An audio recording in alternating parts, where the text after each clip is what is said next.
Buenos días, iglesia bendecida, amada de Dios y más que vencedora. El tema de este día es cómo Dios ve el matrimonio. El libro de Génesis, los primeros 3 capítulos, habla en lo referente al matrimonio. Dios hizo al hombre a su imagen y semejanza. Génesis capítulo 1, versículo 7 dice, y creó Dios al hombre a su imagen, a imagen de Dios los creó, varón y hembra los creó. Y después de crearlos, le dice al hombre, a Adán, que no comiera del fruto del árbol de la ciencia del bien y del mal. Pero vemos que el hombre desobedeció, incurrió en una falta muy grave y esto trajo consecuencias en la pérdida del diseño del matrimonio. Fue un asunto catastrófico esta decisión que tomó el hombre, que afectó todo ese diseño del matrimonio. Dios había creado un matrimonio porque dice varón y hembra los creó. No dice varón los creó, ni hembra y hembra los creó. No, dice varón y hembra los creó. Y ellos llevaron la imagen de Dios. Entonces el matrimonio expresa la imagen de Dios. Esta imagen era la expresión de Dios mismo. Cuando el hombre fue creado, tenía esta distinción de expresar la imagen de Dios. O sea, en el matrimonio no había peleas, celos, disputas, disensiones, sino que el matrimonio estaba expresando el mismo carácter de Dios, de santidad, de amor, gozo, benignidad, bondad. Todo el carácter de Dios estaba siendo expresado por esta pareja de Adán y Eva. Pero como desobedecieron a Dios, ellos en el instante se desconectaron de Dios, murieron espiritualmente. Y eso trajo consecuencias en la vida del matrimonio. Ya el matrimonio no estaba expresando esa imagen de Dios, sino que ahora habían problemas muy serios que fueron apareciendo, ¿no?, a lo largo de la historia bíblica en la vida del matrimonio. En el instante de la caída del hombre, Dios le habló a la serpiente y le dijo que de la simiente de la mujer le iba a aplastar la cabeza. Y claro que el hombre perdió el dominio, porque Dios, cuando lo creó al hombre, en esa imagen expresaba la vida de Dios. Dios le da al hombre la capacidad de multiplicarse y el señorío sobre la creación. El hombre podía sojuzgar, dominar la creación. Pero esto se perdió. Por eso es que cuando Jesús fue tentado en el desierto, el diablo le dijo, todos estos reinos que ves te daré. Y claro, ¿quién le había dado esa capacidad de dominio, de gobierno? Es el mismo hombre, porque Dios le dio esta capacidad al hombre, pero el hombre lo perdió. Y Jesús en la cruz le quita este dominio al diablo. El diablo perdió ese dominio que le dio el hombre y es recuperado en la cruz nuevamente el dominio del hombre. Jesús no se lo quitó al diablo peleando con él, porque el diablo no está al nivel de Dios, no está al nivel de Cristo.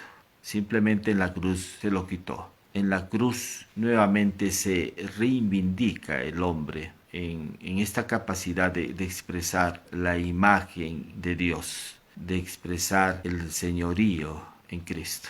Después de la caída ya vemos los problemas serios que ocurren en el matrimonio. Hoy en día la gente ve el matrimonio solamente como un asunto de compromiso. Otros lo ven como una pérdida de su libertad e independencia. Otros creen que el matrimonio es una tradición cultural. El matrimonio es alcanzar un bienestar emocional, un bienestar económico. Pero no están viendo a la manera de cómo Dios está viendo el matrimonio. Para ver cómo Dios está viendo el matrimonio, tenemos que ir pues al Génesis.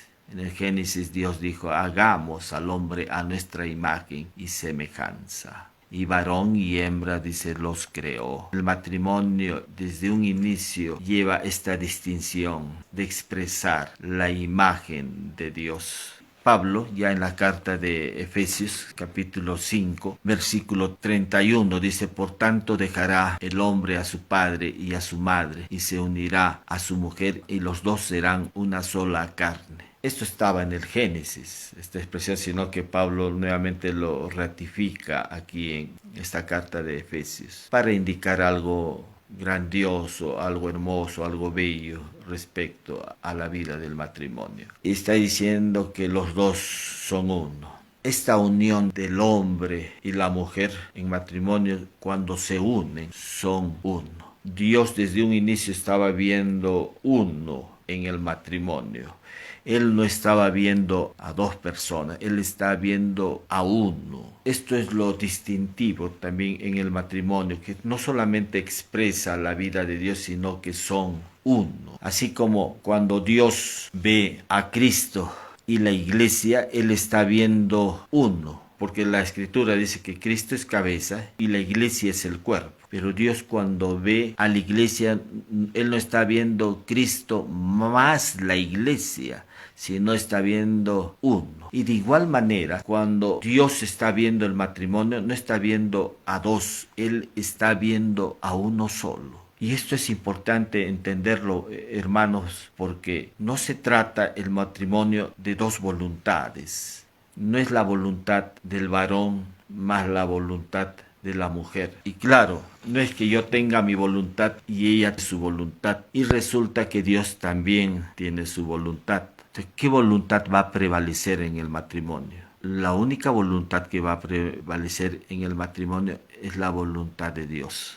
Esa es la voluntad que debe estar en el matrimonio. Y la voluntad de Dios es que su Hijo sea conocido y que se exprese la vida de su Hijo. Esa es la voluntad de Dios.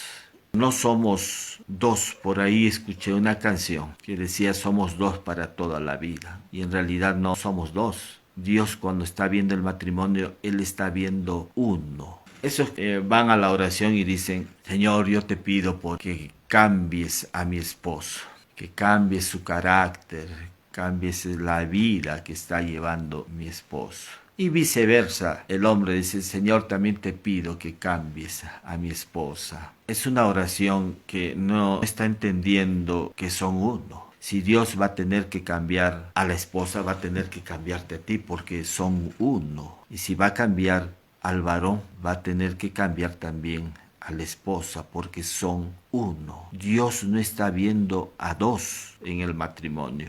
Dios está viendo a uno. Entonces entendamos esto, hermanos, porque Dios cuando ve a la iglesia está también viendo uno. Hay algunos que se ven fuera de la iglesia. Y entendamos que dice el que se une al Señor, un espíritu es con él. En el instante que hemos conocido a Cristo, Dios nos ha colocado en su Hijo. Y Dios no nos ve fuera de su Hijo. Nosotros como miembros de la iglesia hemos sido colocados en el mismo cuerpo de Cristo. Somos participantes de ese cuerpo. Por eso es que Pablo en Efesios 5:30 dice, porque somos miembros de su cuerpo, de su carne y de sus huesos. Y Adán también dijo que una vez que Dios sacó a Eva de su costado, él dijo, ella es carne de mi carne, hueso de mis huesos. Entendamos que así como la iglesia fue sacada de Cristo, Eva también fue sacado de Adán. Entonces hay una similitud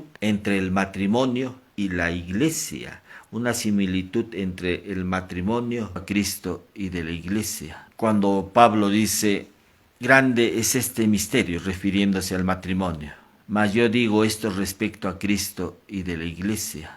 Y claro, hay una similitud entre el matrimonio y la iglesia. El matrimonio tiene que expresar la vida de Cristo, la vida de la iglesia. Si Cristo es santo, el matrimonio es santo. Si Cristo es justo, el matrimonio es justo. Todo lo que es Cristo también lo es el matrimonio, porque el matrimonio es la imagen de Dios. Este es el grande misterio que está hablando Pablo respecto a la similitud entre el matrimonio, a Cristo y la iglesia. El matrimonio expresa, claro, es un misterio que tiene que ver con Cristo y la iglesia. O sea, Dios no solo ve a Cristo más la iglesia, sino que ve uno. Dios está viendo a la iglesia como uno y al matrimonio como uno. Está viendo que el matrimonio y Cristo en la iglesia hay una similitud. No podemos separar eso. Entonces los matrimonios siempre tienen que expresar esa imagen de Dios. La carta de Colosenses dice que Cristo es la imagen de Dios, invisible. La iglesia hoy en día lleva inherente la vida misma de Dios, que se perdió en un inicio, pero ahora, por un asunto de gracia, el matrimonio lleva también esta imagen de Dios. Y el deseo de Dios es que el matrimonio exprese esa vida de su Hijo. Y para eso Dios nos ha impartido su naturaleza. Dios nos ha dado su naturaleza. La vida de su Hijo está en nosotros. Es la vida de su Hijo la que está en cada uno de nosotros.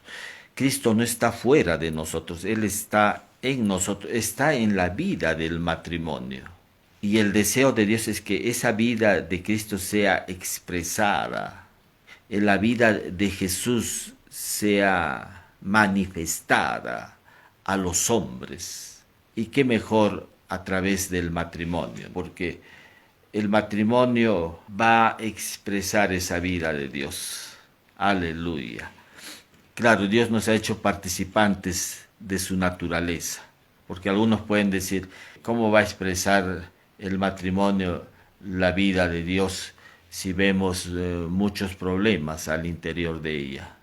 Hemos visto por propia experiencia que en los matrimonios hay peleas, arrebatos de ira, enojo, y también hemos visto problemas de inmoralidad sexual, aún en muchos creyentes, y es que no estamos viéndolo como Dios está viendo el matrimonio. Eso es una de las razones del por qué no podemos expresar esa vida de Dios, porque no lo estamos viendo como Dios lo está viendo. Cuando Dios ve a su Hijo Jesucristo, Él está viendo en su Hijo lo más bello, lo más hermoso. No hay otra expresión con la cual podamos designar lo grandioso, lo bello que es Cristo. Y cuando Dios ve a su Hijo, lo ve como bello, hermoso. De la misma manera, el varón es bello.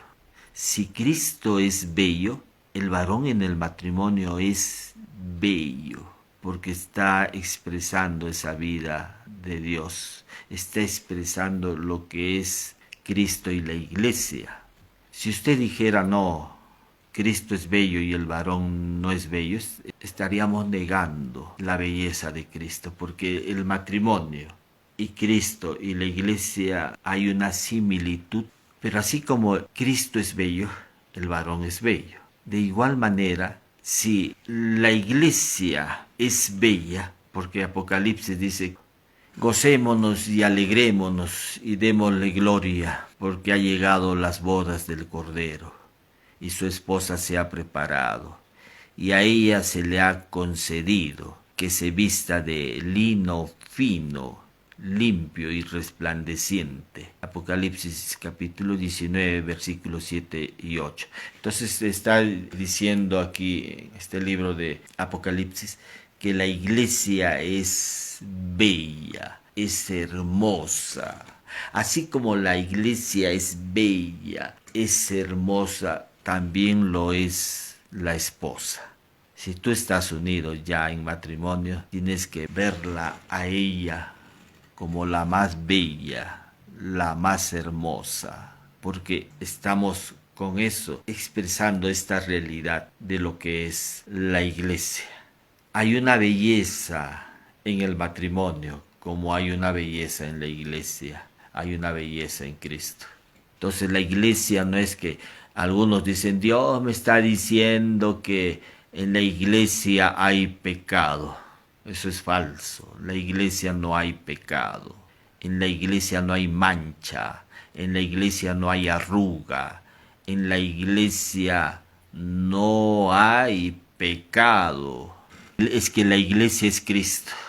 Entendamos eso. La iglesia es Cristo y ahí hemos sido colocados nosotros por un acto de su gracia. Nosotros no estamos al margen de la iglesia. Dios nos ve en su Hijo amado. Él nos ve como santos, como justos. Él no está viendo ninguna debilidad en nosotros. Él no está viendo ningún pecado en nosotros. Damos gracias a Dios por ello, ¿no? Porque es un acto de su gracia que nos colocó en su Hijo amado y Él nos está viendo en su Hijo amado. Entonces en la vida matrimonial tampoco hay que estoy viendo debilidades, defectos. No, en la vida matrimonial tampoco hay eso. Y voy a orar para que cambien. Dios no está esperando nada de nosotros. Entendamos esto. Dios no está esperando absolutamente nada de nosotros. Dios está esperando de su Hijo en nosotros. Eso es distinto. Es la vida de Cristo en nosotros la que tiene que manifestarse. No es tu vida. Es Cristo en nosotros la única posibilidad de que mi matrimonio sobreviva. No se trata de nosotros. No es que yo tengo que cambiar. No es que, Señor, tienes que cambiar a mi esposo o que tenga que cambiar yo. No, porque Pablo dice, con Cristo estoy juntamente crucificado. Y ya no vivo yo, ya no eres tú, ya no eres tú. Ahora es la vida de Cristo en nosotros. Es Cristo en vosotros. Amén. Es la vida de Él la que tiene que manifestarse. Es la vida de Él el que tiene que amar o la que tiene que amar. Si entendemos esto, vamos a ver recién que nuestro matrimonio va a empezar a expresar esa vida de Dios. Pero mientras tanto tú te niegues a eso y digas, no, soy yo el que tiene que poner su esfuerzo en mejorar esta relación, tú no vas a mejorar esta relación.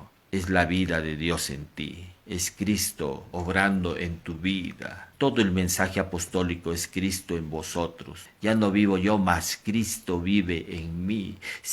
No eres tú, no es tu vida más la vida de Cristo, es la vida de Cristo. Amén. Eso es lo único que tiene que prevalecer en ti. No es la suma de tu vida más la vida de Cristo, es la vida de Cristo. Cuando empezamos a entender esto, vamos a ver realmente resultados en la vida del matrimonio. Pero cuando tú te esfuerces, cuando tú hagas lo mejor de ti, no va a prosperar eso, porque no se trata de ti, se trata de la vida de Cristo. Es Cristo el que ama realmente a tu esposa, es Cristo el que ama realmente a tu esposo. Amén. Pero el amor que habla acá el apóstol Pablo dice, maridos, amad a vuestras mujeres, así como Cristo amó a la iglesia. Se trata del amor de Cristo por la iglesia que fue expresado en una entrega total. Cristo expresó su amor en una entrega total, en una renuncia total. Y vimos en el mensaje anterior, Cristo cómo expresa ese amor por la iglesia, aún lavándole los pies a los discípulos. Se niegan inicialmente los discípulos, pero Jesús les hace entender la importancia de esto, ¿no? Porque es Cristo el que amó a la iglesia y se entregó a sí mismo por ella. Efesios 5:21 dice, maridos, amad a vuestras mujeres así como Cristo amó a la iglesia y se entregó a sí mismo por ella. No es que te tienes que sujetar, la sujeción es entrega. El ser cabeza de la mujer tiene que ver con entrega, con sacrificio, tiene que ver con una renuncia, no tiene que ver con jerarquía, con dominio. Así como Cristo es cabeza de la iglesia, Él no dijo yo soy Dios, yo soy el jefe y a mí me tienen que obedecer. No está esa expresión en la escritura. Si se es cabeza es entrega de vida, es una renuncia a tu yo, es una entrega. Y claro, cómo no se va a sujetar la esposa a alguien que realmente lo ama. Y claro, no es un asunto condicionado esto, pero la esposa tiene que entender también que hay una sujeción, porque si se negara a esto, es como que si la iglesia se negara a la sujeción a Cristo. Si la esposa se niega a una sujeción, es como si la iglesia se negara a Cristo. Una vez más, si la esposa se negara a una sujeción a su esposo, es como que la iglesia se negara a una sujeción a Cristo. Y es que el matrimonio expresa esta realidad de la vida de la iglesia. Maridos, amad a vuestras mujeres, así como Cristo amó a la iglesia y se entregó a sí mismo por ella. Amén. Damos gracias a Dios por darnos este tiempo. Yo creo que en Cristo nosotros volvemos a este diseño original, donde el matrimonio expresaba esa vida de Dios. Pero ahora en Cristo también, en Cristo nosotros recuperamos o volvemos a ese diseño original. Volvemos a expresar esa misma vida o imagen de Dios, que hoy en día pues el mundo no lo ve de esta manera, no está viendo nada de Dios en el matrimonio. Pero nosotros, la iglesia, sí tenemos que ver en el matrimonio a Dios, cómo Dios está viendo. Lo que Dios está viendo es uno, y en ese uno ha colocado la vida de su Hijo. Lo que está viendo también en el matrimonio es la imagen de Dios, la imagen de su Hijo. Y Dios con el único que se va a relacionar es con su Hijo Jesucristo. Entonces, si el matrimonio deja de lado la vida de Dios, lo único que va a hacer es que fracase ese matrimonio. Cristo es parte del matrimonio. El matrimonio es la expresión de la vida de Cristo. Damos gracias una vez más a nuestro Padre Dios por darnos este tiempo de conocer más de su palabra. Si por primera vez estás escuchando la palabra de Dios y deseas ser portador de esa vida de Dios y también expresar esa vida de Dios, te voy a guiar en una oración ahí donde te encuentres. Repite conmigo: Señor Jesús, te doy gracias por haber dado tu vida por mí en la cruz, haber derramado tu sangre preciosa para el perdón de mis pecados. Te recibo en mi corazón reconociéndote como mi único Señor y Salvador. Gracias, Jesús, por tu amor. Gracias por el perdón de mis pecados. Gracias porque me has colocado en la vida de Cristo. Gracias porque ahora soy tu hijo, tu hija. Gracias porque he recibido la naturaleza tuya en mi vida. Hago esta oración en el nombre precioso de Jesús. Amén. Si has hecho por primera vez esta oración, pídele al amado Espíritu Santo que te guíe a una iglesia cristiana donde puedas crecer en gracia y en el conocimiento de nuestro Señor y Salvador Jesucristo. Voy a orar también por salud, cualquiera sea tu problema de salud. La obra de Cristo es única y suficiente. Y en esa obra Dios ya nos ha provisto la sanidad. Lo único que tenemos que hacer es recibirla. Voy a mencionar algunos problemas de salud que puedas tener y en el acto de tú donde estás, recibo ahora, tomo ahora mi sanidad. Gracias Dios, gracias Jesús. Señor, te pedimos por los problemas, riñones, pulmones, hígado, vesícula, problemas de cáncer al seno. En el nombre de Jesús te declaramos sano. Problema de cualquier tipo de cáncer, lo echamos fuera de tu cuerpo en el nombre de Jesús. Problemas en la sangre, Señor, cambia esa sangre. Tú, Señor, gracias, recibimos ese cambio de sangre. Problemas en las funciones cerebrales que hayan ocasionado hemiplegias, paraplegias. En el nombre de Jesús te declaramos sano. Problemas en el sistema inmunológico, te declaramos sano ahora en el nombre de Jesús. Problemas en los bronquios, te declaramos sano por la llaga de Cristo. Problemas en los huesos, en la piel, la dermis, epidermis, te declaramos sano por la llaga de Cristo. Recíbelo ahora en el nombre de Jesús. Hacemos esta oración agradeciéndote, Padre. Gracias por tu amor, gracias por tus bendiciones, gracias por nuestra sanidad. Hemos orado en el nombre precioso de Jesús. Amén. Nos estamos viendo la próxima semana. Iglesia bendecida, amada de Dios y más que vencedora.